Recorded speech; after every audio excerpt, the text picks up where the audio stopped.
Hello again. Power of sound bites in a short attention span world. Scientists say that at any given second, we're taking in 6 billion inputs to our brain. 6 billion sensory pieces of information. The hum of the air conditioner, the flash of a light, the smell of the cheesy cologne coming from 2 rows up from you. And our mind, in its infinite wisdom, filters it out so we can concentrate on the road ahead while we're texting. But the problem is we're in this shiny object, short attention span world where, we're always looking for what's coming next. And, we may be focused on something important, but then our Twitter beeps or something new on TMZ or a new post on Detroit Moxie or Mashable takes us away. And we're in this instant gratification culture where we want everything microwave fast. We want, fast food and fast cars, and fast women are always nice too.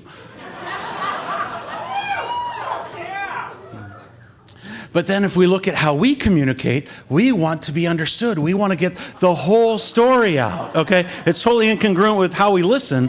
My wife was telling me the other day, that I'm addicted to Twitter and I don't pay attention, but I tuned her out after 140 characters. And if you think you need more time, you have to look at the Pledge of Allegiance, which you're getting across the idea of patriotism to children in 12 seconds. 12 seconds for the Pledge of Allegiance. So less is more. If we're going to have our ideas really flourish, really take root, really spread, we need the soundbite of an idea to help bring that idea home. So it's not really our fault. We could blame the internet, but really before the internet, it was USA Today. And they taught us that it's not about reading the story or literature. We skim. We read the headlines, the drop quotes, the bullet points, the captions, the pretty pictures, the colorful charts. And while we're doing that, advertisers and companies are manipulating us with slogans and taglines and headlines that make us buy things we didn't even know we needed. And we're being manipulated with sound bites in politics, sex, and religion as well. A rallying cry, a pickup line, a verse can take us to exaltation and make us do something that we wouldn't normally do. Now, catchphrases powered the movie industry. The movie industry had a record year again last year because we hear a good catchphrase and we take it with us home and we share it with our friends, and movies go viral as we are their instruments using sound bites. But sound bites can also take us to war. Sound bites can rally us to do things that maybe aren't in our best interest. So as business people, we need to harness the power of a soundbite. Now, in the world of venture capital, we talk about having your company's elevator pitch. And the idea there is, you're in an elevator with a venture capitalist, you've got 60 seconds or 30 seconds to explain what your company is all about.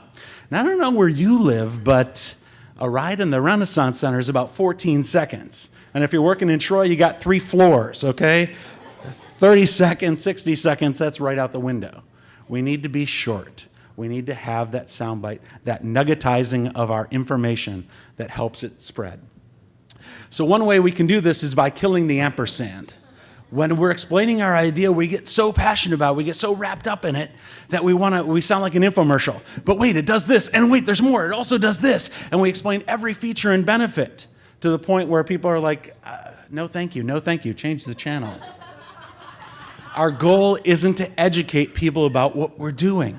We don't want to explain it all to them. First, we have to get their attention. We have to titillate. We have to engage them.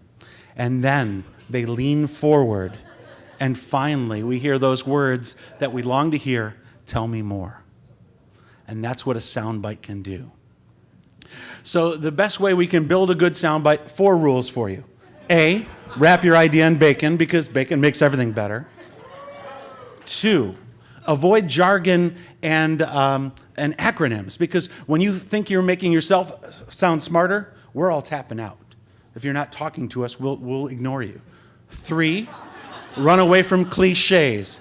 Don't use the same old thing they've heard before. If they heard it before, they gap out. And 4, use some sort of relatable device like an analogy or a metaphor or simile. I don't know what they're called. Remember, big ideas don't matter unless you have big actions and a tiny little soundbite that can help your dreams take flight. Thanks for your time.